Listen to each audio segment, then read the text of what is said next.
बोलो दुर्गे मैया की जय। मास्टर बहुत मधुरता के साथ, अरे मंदिर के ऊपर हवा डोले, मंदिर के ऊपर हवा डोले, हमार मैया हमसे न बोले। मंदिर के ऊपर हवा डोले, हमार मैया हमसे न बोले।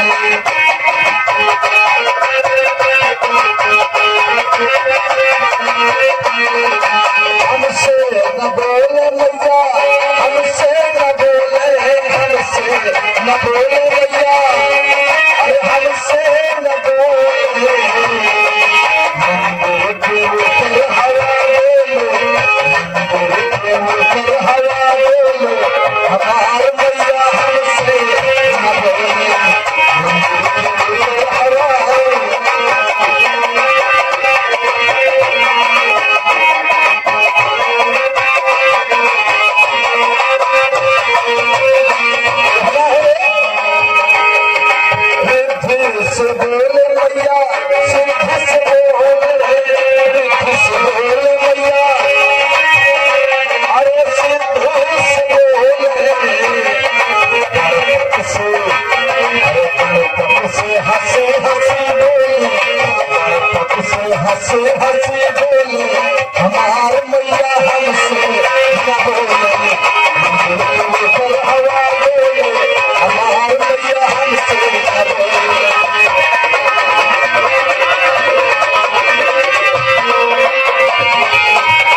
हंसी हंसी बोले गालों से हंसी हंसी बोले हमारे मैया हमसे न बोले मन को